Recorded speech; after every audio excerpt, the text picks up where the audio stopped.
The music's pounding, the lights are flashing, and the gym is packed with teens dancing under a sea of glittery streamers. It's prom night in a small town where everyone knows each other, and for 17-year-old Marcus, it's supposed to be the night of his life. He's got his best suit on, his friends are hyped, and he's ready to make memories. But by midnight, Marcus is gone. Vanished. No text, no call, no trace. His mom, Tanya, is pacing their living room, her phone glued to her hand, calling everyone she knows. The police say he's probably just out with friends, but Tanya's gut tells her something's wrong. Really wrong. She's a single mom who's raised Marcus to be kind, to always do the right thing, but now she's wondering if she missed something. Was he in trouble? Did someone hurt him? The town's buzzing with rumors, and Tanya's heart is breaking as she searches for answers. Days pass, and still nothing. Then, out of desperation, she steps into a quiet laundromat to clear her head, and that's when she sees it, something that stops her cold. Something that changes everything. But let's rewind. Earlier that week, Marcus was just another kid trying to make it through high school. He's the guy who always has a smile, who helps out without being asked. On a crowded bus one afternoon, he spots a pregnant woman struggling to stand. Without a second thought, he gives up his seat. She's a stranger, a white woman who looks exhausted, and she smiles gratefully. As she sits, she slips him a note. Just a small piece of paper, folded tight. Marcus doesn't think much of it at first, but when he opens it later, his eyes widen. The words written there. They're about to turn his world upside down. What did that note say? And how does it connect to him disappearing on prom night? Was it a warning, a promise, or something else entirely? Tanya's standing in that laundromat now, staring at a clue that could lead her to her son or to a truth she's not ready to face. One thing's for sure, Marcus's story is bigger than anyone could have imagined, and it's only just beginning. Stick around, because you won't believe what happens next. Tanya stood frozen in the laundromat, her eyes locked on the crumpled piece of paper taped to the bulletin board. It wasn't just any paper, it had Marcus's name scrawled across it in his unmistakable handwriting, the kind with loops on the M that he'd been doing since he was a kid. Her heart pounded as she reached for it, her fingers trembling. The laundromat was quiet, save for the hum of a dryer in the corner and the faint smell of detergent. A single fluorescent light flickered above, casting shadows on the faded linoleum floor. Tanya unfolded the paper, her breath catching. It wasn't the note from the pregnant woman on the bus that was still tucked in Marcus's jacket pocket, the one he'd shown her a few days ago, confused but curious. This was something else. A list. Names, dates, and places, none of which made sense to her. At the bottom, in Marcus's writing, were the words, "Don't trust anyone." Tanya's stomach twisted. What had her son gotten himself into? She stuffed the paper in her purse and glanced around, suddenly feeling like someone was watching. The laundromat was empty, but the weight of those words clung to her. She needed to find Marcus, and fast. Back at home, Tanya spread the paper out on the kitchen table, her coffee growing cold beside her. She'd barely slept in the 3 days since prom, her eyes red and puffy from crying. Marcus wasn't the kind of kid to just disappear. He was responsible, always checking in, always letting her know where he was. He'd been so excited for prom, saving up for weeks to rent that sharp navy suit. Tanya could still see him standing in the living room, grinning as she adjusted his tie, telling her he was gonna dance so hard he'd wear out his shoes. She'd laughed, teased him about his 2 left feet. Now, that memory felt like a punch to the gut. She stared at the list again, trying to make sense of it. The names weren't familiar, someone named Clara, another called J. Reynolds, and a place called Riverside Lot, 11 p.m. The date next to it was the night of prom. Tanya's mind raced. Had Marcus gone there instead of the dance? And why? She grabbed her phone and dialed his best friend, Devon, for the 3rd time that day. No answer. Devon had been dodging her calls since the police first questioned him, and it was starting to feel personal. Marcus's life had always been simple, or so Tanya thought. They lived in a modest house on the edge of town, just the 2 of them since his dad passed when he was 6. Tanya worked long hours at the diner, picking up extra shifts to keep the lights on, but she made sure Marcus had what he needed, school supplies, basketball sneakers, a phone to stay connected. He was a good kid, the kind who helped neighbors carry groceries or stayed late to tutor younger students. But lately, Tanya had noticed a change. Nothing big, just little things. He'd been quieter, spending more time on his phone, locking his screen when she walked by. She chalked it up to him being a teenager, maybe stressing about college applications. Now, she wondered if she'd missed something bigger. That note from the bus, the one the pregnant woman gave him, kept nagging at her. Marcus had shown it to her the day after he got it, his brow furrowed. "It's weird, Mom," he'd said, handing it over. The note was short, written in neat cursive, "You're one of the good ones. Meet me at Riverside Lot, 11 p.m., prom night. You'll understand everything." It was signed with just a C. Tanya had told him to ignore it, that it was probably some prank. But Marcus had kept it, and now she wondered if he'd gone to that meeting. The town of Willow Creek wasn't the kind of place where people disappeared. It was small, tight-knit, the kind of place where you couldn't sneeze without someone offering you a tissue. Prom was the biggest event of the year, held in the high school gym with cheesy decorations and a DJ who still played hits from the 2000s. Marcus had been talking about it for weeks, planning to go with Devon and a few other friends. Tanya had dropped him off at the gym herself, waving as he walked in, his suit jacket slung over one shoulder. She'd gone home, expecting a late-night call to pick him up. But by 1 a.m., when he hadn't texted, she started to worry. By 3 a.m., she was frantic, calling his phone over and over, only to hear it go straight to voicemail. She drove to the school, but the gym was dark, the parking lot empty except for a few soda cans and a lost high-heel shoe. The police were sympathetic but not much help. "Kids sneak off sometimes," the officer had said, scribbling in his notepad. "He'll turn up." Tanya wanted to scream. Marcus wasn't like that. He wouldn't just run off without a word. Devon was her next stop. She pulled up to his house, a small brick place with a basketball hoop out front. His mom answered, looking tired, and said Devon was at school. But Tanya knew the school was closed for a teacher workday. She drove to the park where the boys sometimes hung out, but it was empty. Devon was avoiding her, and she didn't know why. Had he been with Marcus that night? Did he know something? The thought made her chest tighten. She remembered the two of them as kids, riding bikes in the cul-de-sac, laughing so hard they'd fall over. Devon had been at their house almost every weekend, eating her pancakes, calling her Auntie Tanya. Now, he was a ghost, and it hurt almost as much as Marcus being gone. Back at the kitchen table, Tanya's eyes kept drifting to that note from the bus. The pregnant woman. Marcus had described her to Tanya, mid-30s, blonde hair, wearing a green coat. He'd said she seemed nice but tired, like she'd been on her feet all day. Tanya had asked why he gave up his seat, and he'd shrugged. "She needed it more than me." That was Marcus, always thinking of others. But who was she? And why had she given him that note? Tanya grabbed her laptop and searched Riverside Lot, hoping for a clue. It was an old industrial area by the river, mostly abandoned warehouses and overgrown weeds. Not a place kids went, especially not on prom night. The more she thought about it, the more it felt like Marcus had been pulled into something he didn't fully understand. She decided to retrace his steps. She drove to the bus stop where he'd met the woman, a busy corner near the grocery store. It was late afternoon now, the sun dipping low, casting long shadows. Tanya stood there, watching people pass, shoppers, kids on bikes, an old man feeding pigeons. No pregnant woman in a green coat. She asked a few regulars if they'd seen someone matching the description, but no one had. One woman, a cashier from the store, said she'd seen Marcus on the bus a few times that week, always alone, always looking at his phone. Seemed distracted, she said, adjusting her glasses.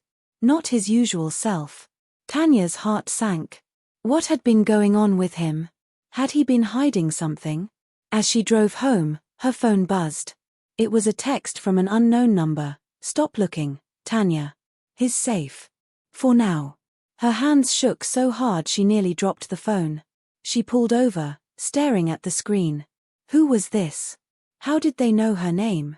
She tried calling the number, but it went straight to a generic voicemail. Her mind spun. Marcus was alive, that's what the text said, right? But for now echoed in her head, cold and threatening. She thought of the list in the laundromat, the note from the bus, Devon dodging her. Pieces of a puzzle she couldn't fit together. She wanted to believe Marcus was okay, but the fear in her gut was growing. Someone knew where he was. Someone was watching her. And whatever Marcus had stumbled into, it was far from over. Tanya's hands were still shaking as she sat in her car, the mysterious text glowing on her phone screen. "Stop looking, Tanya. He's safe. For now." The words felt like a blade, sharp and cold, cutting through the fog of her exhaustion. She wanted to believe Marcus was safe, but the "for now" hung heavy, like a storm cloud ready to burst. Who sent this? How did they know her name? Her first instinct was to call the police, but something stopped her. The note from the laundromat, with Marcus's warning, "Don't trust anyone," echoed in her mind. Was this text a trick to scare her off, or was someone genuinely watching out for her son? She glanced at the rearview mirror, half expecting to see someone lurking in the shadows of the empty street. Willow Creek was too quiet tonight, the kind of quiet that made your skin crawl. Tanya locked her doors and drove home, her mind racing with questions she couldn't answer. At the house, she double-checked the locks and pulled the curtains tight, feeling like a target in her own home.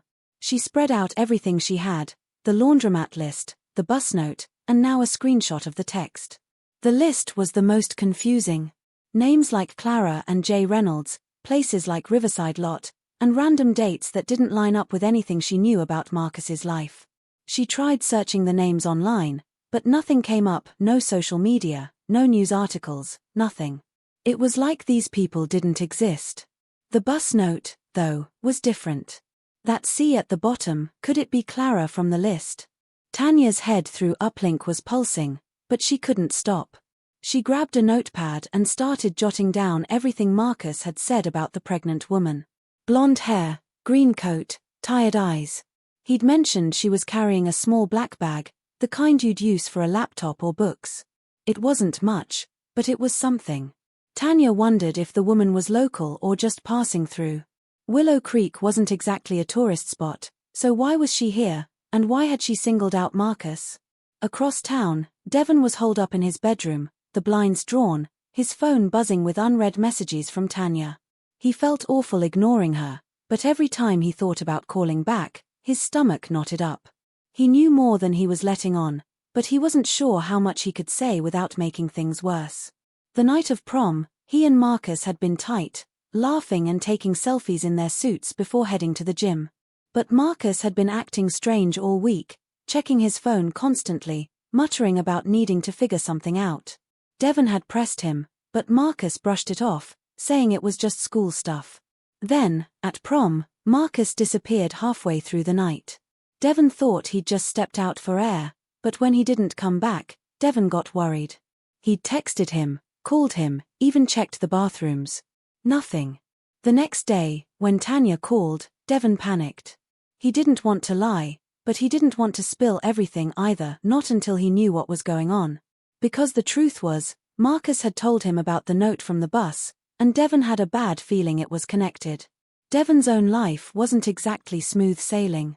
His dad had been in and out of jail, and his mom worked double shifts at the hospital, leaving him to fend for himself most days. Marcus was like a brother, the one person who always had his back. But now, Devon was stuck, caught between loyalty to Marcus and the fear of getting dragged into something dangerous. He'd seen things in Willow Creek lately, shady cars parked near the river, hushed conversations at the gas station that stopped when he walked by. The town wasn't as innocent as it seemed, and Marcus's disappearance was starting to feel like part of something bigger. Devon pulled out his phone and scrolled to a photo from prom, him and Marcus, arms around each other, grinning like nothing could touch them. He wanted to believe Marcus was okay, but the longer he stayed gone, the harder it was to hold on to that hope. Meanwhile, Tanya decided to take matters into her own hands. The police weren't moving fast enough, and that text had lit a fire under her. She drove to Riverside Lot, the place mentioned in both the bus note and the laundromat list. It was past 9 p.m., and the area was pitch black, the only light coming from a flickering street lamp. The lot was a ghost town, crumbling warehouses, rusted chain-link fences, and weeds poking through cracked pavement. Tanya parked and gripped her flashlight, her heart thudding. She didn't know what she was looking for, but she had to do something. As she stepped out, the air felt heavy, like the place was holding its breath. She scanned the ground, hoping for a clue, a shoe, a phone, anything. That's when she saw it, a small black bag, half hidden under a pile of leaves. Her pulse spiked. It matched Marcus's description of the pregnant woman's bag. She knelt down, her hands shaking as she unzipped it. Inside were papers, a flash drive, and a photo of a group of people she didn't recognize. One face stood out, though, a man with a scar above his eyebrow. She didn't know why, but he looked familiar, like someone she'd seen around town. Back at the police station, Officer Ramirez was going through Marcus's file, feeling a pang of guilt. He'd told Tanya that kids like Marcus usually turn up, but deep down, he wasn't so sure. Willow Creek had been quiet for years, but lately, strange things were happening, reports of unfamiliar cars, petty thefts, even whispers of deals going down by the river. Ramirez had grown up here, and he knew the town had its secrets. He pulled up Marcus's phone records, something he hadn't shared with Tanya yet. The last call Marcus made was to a number that traced back to a burner phone, untraceable. The call lasted less than a minute, just before midnight on prom night. Ramirez leaned back in his chair, rubbing his temples. He didn't want to scare Tanya, but this wasn't looking like a simple runaway case. He thought about the pregnant woman Marcus had mentioned to his mom. Could she be involved? Ramirez made a note to check bus schedules and security footage from the grocery store stop. If that woman was still in town, he needed to find her. Tanya, back in her car, clutched the black bag like it was her only lifeline to Marcus. She didn't dare look through the papers yet, not here, not in the dark where every rustle of leaves felt like a threat. She drove home, her mind spinning with possibilities. Was the woman working with someone? Was Marcus caught up in something illegal? The thought made her sick. Her son wasn't perfect, but he wasn't a criminal. Still, that list, the note, the text, they all pointed to something bigger than a teenager's bad decision. When she got home, she locked the door and spread the bag's contents on the table. The papers were cryptic charts, numbers, and coded words she couldn't decipher. The flash drive was tempting, but her old laptop was too slow to handle it tonight. The photo, though, kept drawing her eye. That man with the scar. She'd seen him before, maybe at the diner or the gas station. Her phone buzzed again, another text from the unknown number. "You're getting too close. Back off." Tanya's breath hitched. She looked around her quiet house, the shadows suddenly feeling alive. Someone knew what she'd found. Someone was watching. And Marcus was still out there, caught in a web she was only starting to untangle. Tanya's heart pounded as she stared at the new text. "You're getting too close. Back off." The words burned into her, each one a warning she couldn't ignore. Her kitchen, once a place of warmth with Marcus's laughter and late-night snacks, now felt like a trap. The papers from the black bag were spread across the table, the photo of the scarred man glaring up at her. She couldn't shake the feeling that he was the key to everything: Marcus's disappearance, the cryptic notes, the texts. Her hands trembled as she shoved the papers and flash drive into a drawer, hiding them behind a stack of old bills. She didn't know who was watching, but she wasn't taking chances. The house was too quiet, the tick of the clock like a countdown to something awful. Tanya grabbed her phone and texted Devon again, her message short and desperate. "Please, I need to know what happened to Marcus. Call me." She waited, staring at the screen, but no reply came. Her chest tightened. Everyone she needed, Marcus, Devon, even the police, felt out of reach, and the walls were closing in. Outside, a car engine rumbled, then cut off. Tanya froze, her breath shallow. She crept to the living room window and peeked through the curtains. A dark sedan was parked across the street, its lights off, but she couldn't see if anyone was inside. Her pulse raced. Was this the person texting her? Had they followed her from Riverside Lot? She thought about calling Officer Ramirez, but Marcus's warning, "Don't trust anyone," stopped her. Instead, she grabbed a kitchen knife and tucked it in her jacket pocket, feeling ridiculous but terrified. She wasn't a fighter, just a mom trying to find her son, but fear was pushing her to places she'd never been. The sedan didn't move, but the weight of its presence pressed on her. She slipped out the back door, sticking to the shadows of her yard, and headed toward the one place she hadn't checked yet, the old community center where Marcus used to play basketball. It was a long shot, but he'd mentioned it a few times recently, saying he was meeting some people there. At the time, Tanya thought he meant his teammates. Now, she wasn't so sure. The community center was a mile away, and the walk through Willow Creek's quiet streets felt like stepping into a nightmare. Every rustle of leaves, every distant dog bark, made her jump. The knife in her pocket was a cold reminder of how far things had spiraled. She kept thinking about Marcus, his smile, his voice, the way he'd hug her after a long day. He was out there somewhere, and she had to believe he was still okay. The community center loomed ahead, its brick walls tagged with faded graffiti, the parking lot empty except for a single streetlight casting a weak glow. The front doors were locked, but Tanya circled around to the back, where the gym entrance was. To her surprise, the door was slightly ajar, a sliver of light spilling out. Her stomach twisted. Someone was inside. She hesitated, her hand on the knife, then pushed the door open just enough to slip through. Inside, the gym smelled of sweat and old wood, the basketball court silent except for a faint drip from a leaky pipe. Tanya's eyes darted to the bleachers, where a figure sat hunched over, head in their hands.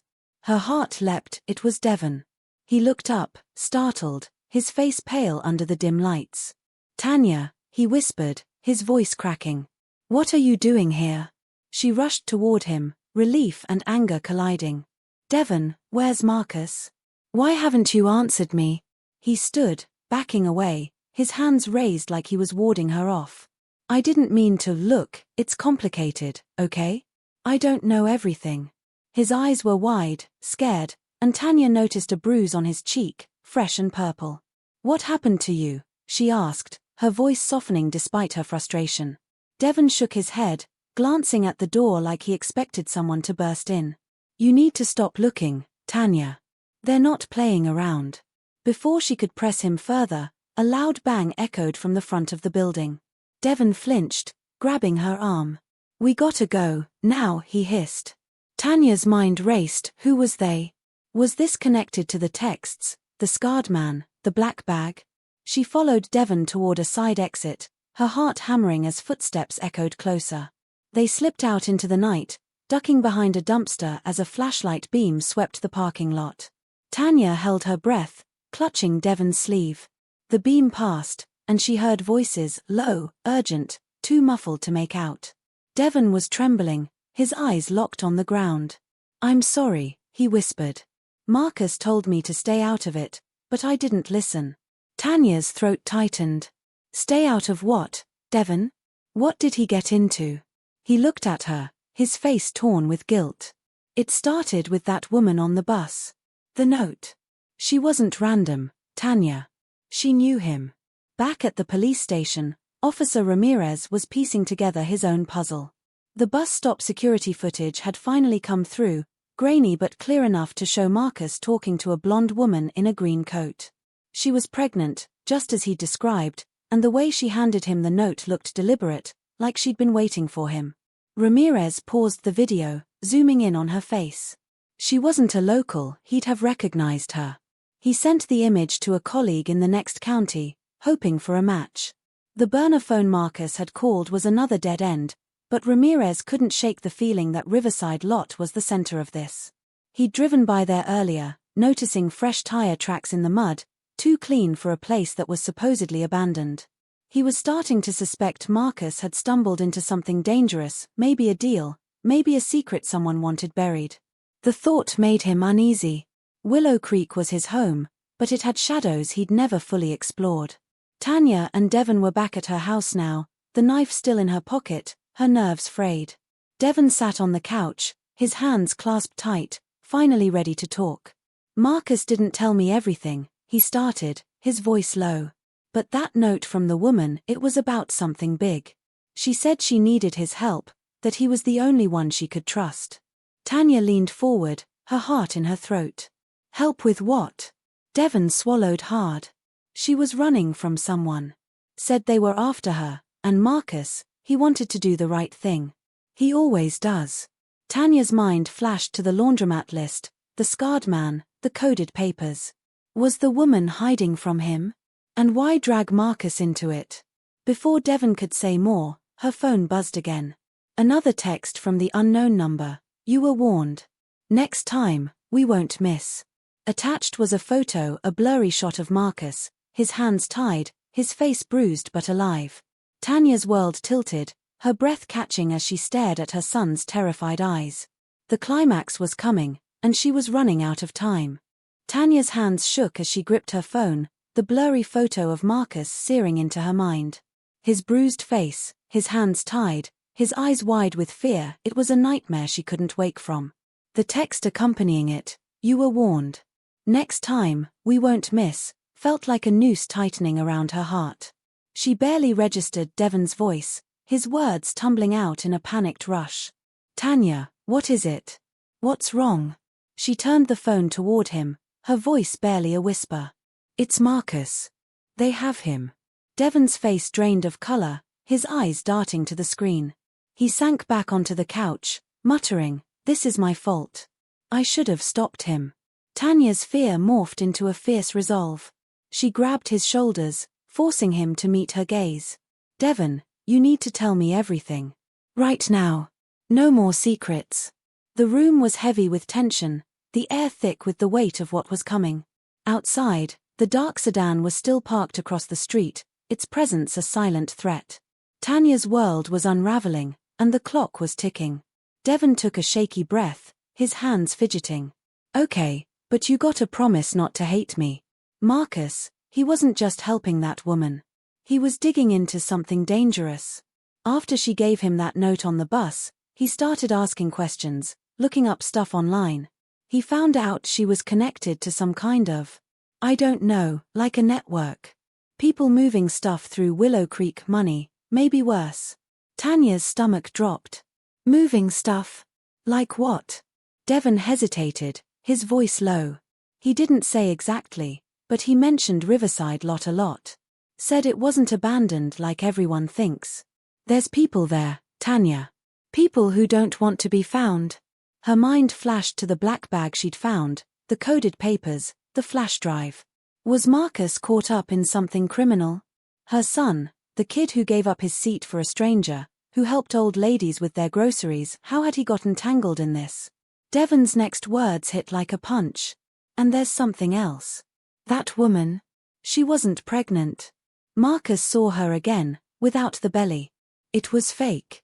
The revelation landed like a thunderclap, twisting everything Tanya thought she knew. The woman on the bus, the one who'd seemed so tired, so vulnerable, was it all an act? Had she targeted Marcus, played on his kindness to pull him into this mess?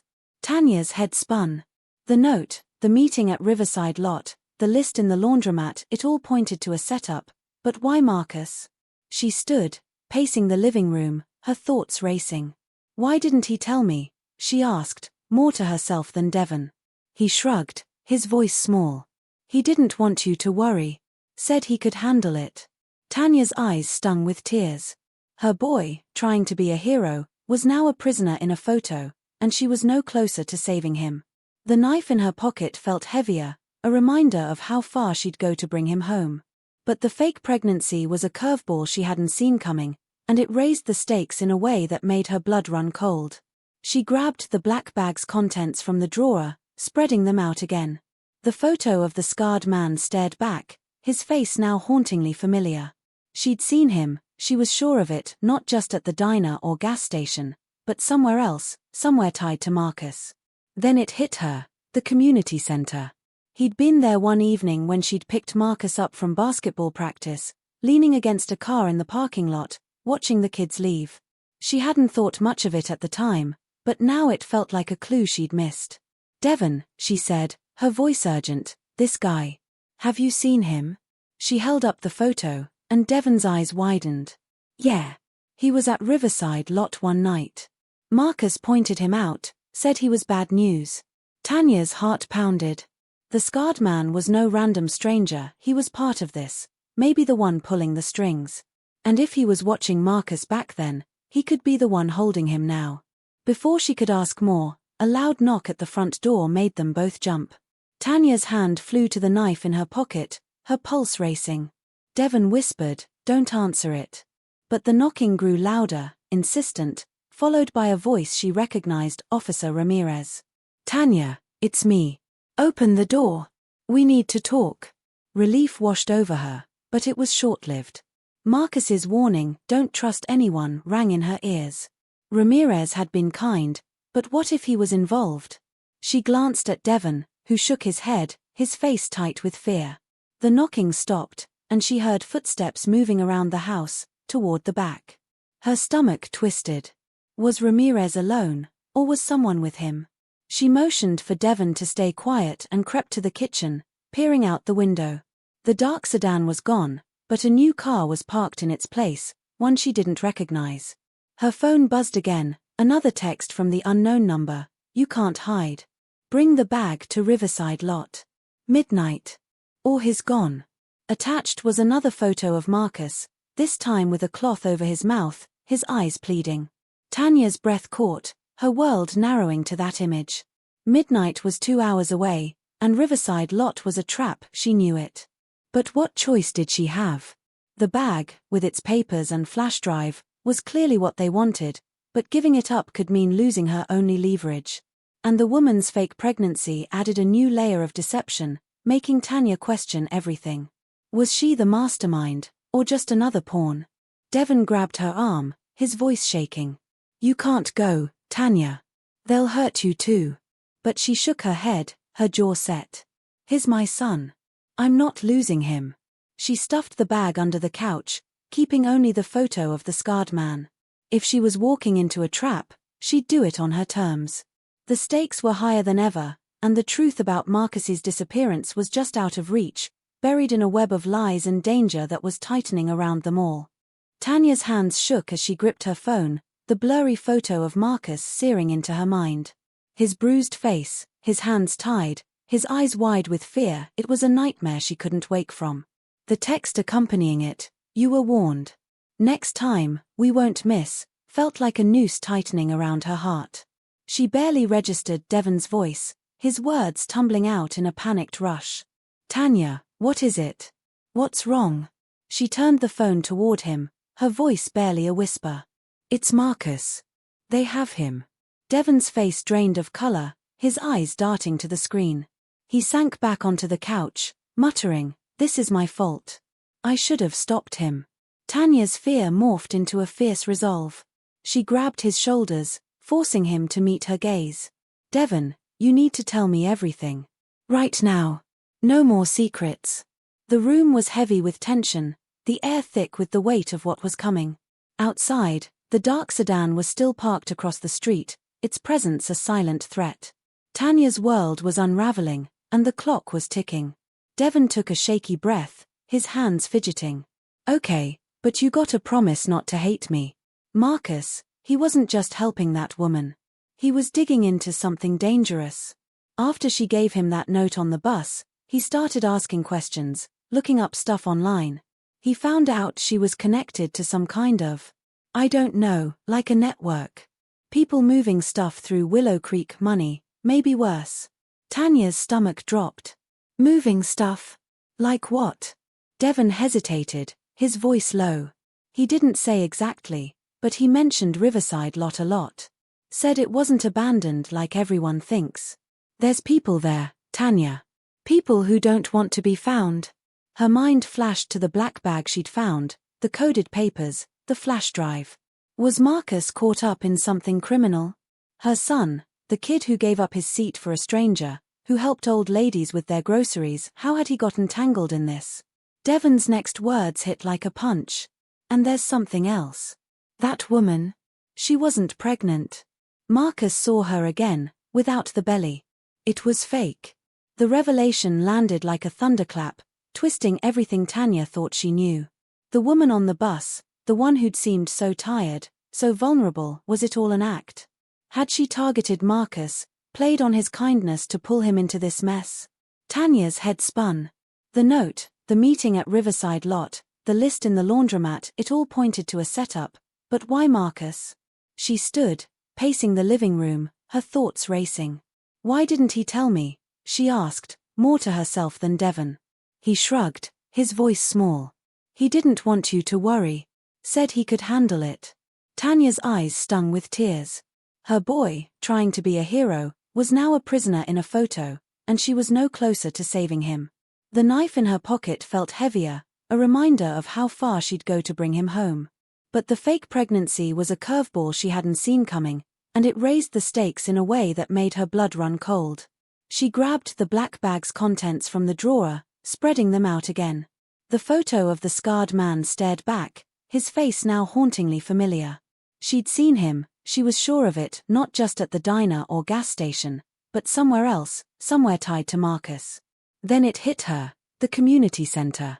He'd been there one evening when she'd picked Marcus up from basketball practice, leaning against a car in the parking lot, watching the kids leave. She hadn't thought much of it at the time, but now it felt like a clue she'd missed. Devon, she said, her voice urgent, this guy. Have you seen him? She held up the photo, and Devon's eyes widened. Yeah. He was at Riverside Lot one night. Marcus pointed him out, said he was bad news. Tanya's heart pounded. The scarred man was no random stranger, he was part of this, maybe the one pulling the strings. And if he was watching Marcus back then, he could be the one holding him now. Before she could ask more, a loud knock at the front door made them both jump. Tanya's hand flew to the knife in her pocket, her pulse racing. Devon whispered, "Don't answer it." But the knocking grew louder, insistent, followed by a voice she recognized, Officer Ramirez. "Tanya, it's me. Open the door. We need to talk." Relief washed over her, but it was short-lived. Marcus's warning, "Don't trust anyone," rang in her ears. Ramirez had been kind, but what if he was involved? She glanced at Devon, who shook his head, his face tight with fear. The knocking stopped, and she heard footsteps moving around the house, toward the back. Her stomach twisted. Was Ramirez alone, or was someone with him? She motioned for Devon to stay quiet and crept to the kitchen, peering out the window. The dark sedan was gone, but a new car was parked in its place, one she didn't recognize. Her phone buzzed again, another text from the unknown number, "You can't hide. Bring the bag to Riverside Lot. Midnight. Or he's gone." Attached was another photo of Marcus, this time with a cloth over his mouth, his eyes pleading. Tanya's breath caught, her world narrowing to that image.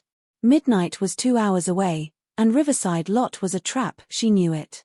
But what choice did she have? The bag, with its papers and flash drive, was clearly what they wanted, but giving it up could mean losing her only leverage. And the woman's fake pregnancy added a new layer of deception, making Tanya question everything. Was she the mastermind, or just another pawn? Devon grabbed her arm, his voice shaking. "You can't go, Tanya. They'll hurt you too." But she shook her head, her jaw set. "He's my son. I'm not losing him." She stuffed the bag under the couch, keeping only the photo of the scarred man. If she was walking into a trap, she'd do it on her terms. The stakes were higher than ever, and the truth about Marcus's disappearance was just out of reach, buried in a web of lies and danger that was tightening around them all. The laundromat's fluorescent lights buzzed overhead, casting a pale glow over the worn linoleum floor. Alia's mom, Tanya, stood frozen, her eyes locked on the crumpled prom dress in the corner, a deep purple satin, the same one Alia had spent weeks picking out. Her heart pounded so loud she barely heard the dryer's rhythmic thump. She stepped closer, her hands trembling as she reached for the dress. It was torn at the hem, a smear of dirt streaking the fabric. Tanya's breath caught. This wasn't just any dress. It was her daughter's. Her mind raced with questions. Why was it here? Where was Alia? Across town, Jamal sat on the bus, the mysterious note still clutched in his hand. The pregnant woman who'd given it to him had slipped off at the next stop, her face unreadable. He unfolded the paper, his eyes scanning the hurried scrawl, "Find Alia. She's in trouble. 214, Oak Street. Hurry." Jamal's stomach twisted. He didn't know any Alia, but the urgency in those words hit him like a punch. Oak Street was rough, abandoned warehouses, sketchy corners. Why him? He glanced around the bus, half expecting someone to be watching, but it was just tired commuters and flickering lights. Something told him he couldn't ignore this. Tanya, meanwhile, was piecing things together in the laundromat. She noticed a backpack tucked behind a broken washing machine, half hidden under a pile of lint-covered towels. It was Aliya's, the one she'd slung over her shoulder before heading to prom. Tanya's hands shook as she unzipped it, finding Aliya's phone inside, the screen cracked but still powered on.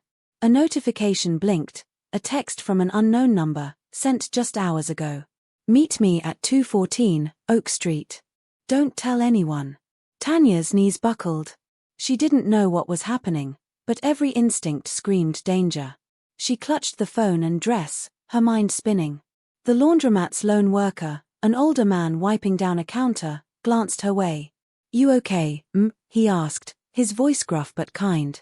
Tanya barely heard him. "My daughter," she whispered, "she's missing." The man's face softened, and he nodded toward the door. "You need to call the cops. Or go find her. That address, Oak Street. It ain't a good place." Tanya didn't wait. She was out the door, Aliya's belongings in her arms, her car keys already in hand. Jamal, meanwhile, was wrestling with his own decision. The bus was nearing his stop, but 214, Oak Street was in the opposite direction. He thought about his mom, who'd raised him to do the right thing, even when it was hard. He thought about the woman on the bus, how her eyes had held a quiet plea.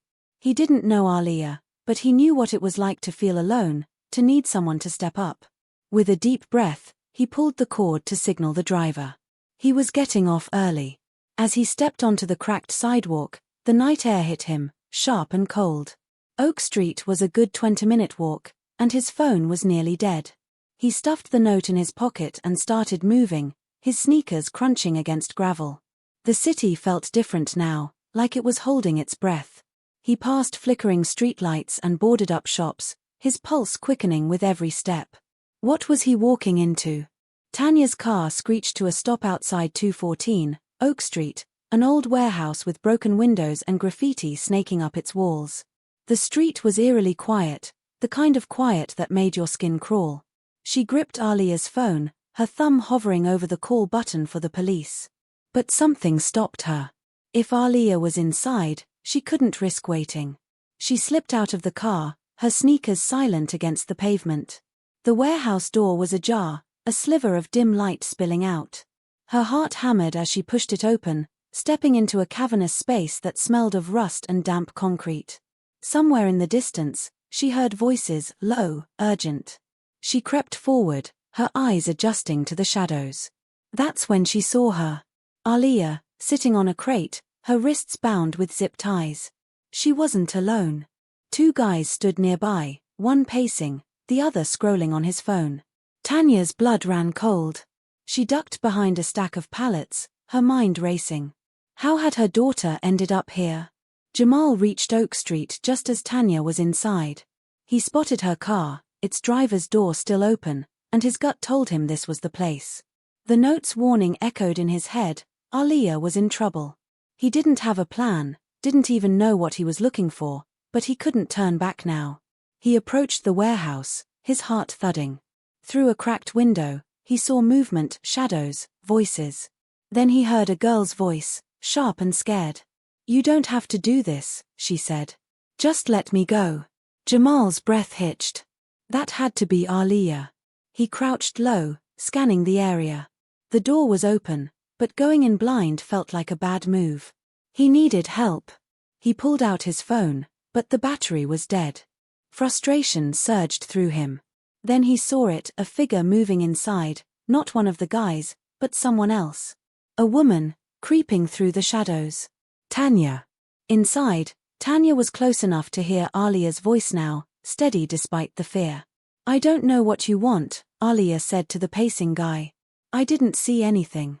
I swear." The guy laughed, a harsh sound that made Tanya's stomach twist. "You saw plenty," he said. "And you ran your mouth." Tanya's mind raced. What had Aliya stumbled into? Prom was supposed to be a night of fun, not this. She scanned the room, looking for anything she could use, a weapon, a distraction. Her eyes landed on a metal pipe leaning against a wall. It wasn't much, but it would have to do. She inched toward it, her movements slow and silent. But before she could grab it, the second guy turned, his eyes narrowing. "Who's there?" he barked. Tanya froze, her heart in her throat. Aliya's head snapped up, her eyes wide. "Mom," she whispered. Jamal heard the shout from outside and knew he couldn't wait. He slipped through the door, staying low. The warehouse was a maze of crates and shadows, but he followed the voices. He saw Aliya first, tied up and scared but alive. Then he saw Tanya, caught in the open, the two guys closing in. One of them grabbed her arm, and she swung, her fist connecting with his jaw. The guy stumbled, cursing, but the other was already moving toward Aliya. Jamal didn't think. He grabbed a loose board from the floor and charged, swinging it at the second guy's back. It hit with a thud, and the guy went down, groaning. Tanya spun, her eyes meeting Jamal's. For a split second, they were strangers united by one goal: save Aliya. The fight was messy, desperate. Tanya untied Aliya while Jamal kept the first guy at bay, dodging a wild punch. Aliya was shaking but fierce, kicking out at the guy as soon as her hands were free. Together, the three of them scrambled for the door, the guys shouting behind them. They burst into the night, piling into Tanya's car. She floored the gas, the warehouse shrinking in the rearview mirror. Aliya was sobbing now, clinging to her mom's arm. "I'm sorry," she kept saying. "I didn't mean for this." Tanya's hands gripped the wheel, her voice steady despite the tears in her eyes. "You're safe now. That's all that matters." Jamal, in the back seat, was quiet, his mind still reeling. He'd just wanted to do the right thing, and somehow, he'd ended up here. At the police station, the story came out in pieces. Aliya had overheard a deal at Prom, something shady involving those guys and a stolen car ring. She tried to slip away, but they'd caught her, dragged her to the warehouse to scare her into silence. The pregnant woman on the bus. She'd been part of it, too, but guilt had eaten at her. She'd seen Jamal's kindness and slipped him the note, hoping he'd step up. And he had. The police rounded up the guys, and the case started to unravel. Tanya hugged Aliya so tight it hurt, her fear giving way to relief. She turned to Jamal, her voice thick. "You didn't have to help us. But you did. Thank you." Jamal shrugged, a shy smile breaking through. "Just did what felt right." Days later, life was settling back into place. Aliya was home, her prom dress ruined but her spirit intact. She and Tanya talked more now, about fear, trust, and the kind of strength that shows up when it counts. Jamal went back to his routine, but the note stayed in his pocket, a reminder of the night he'd changed everything.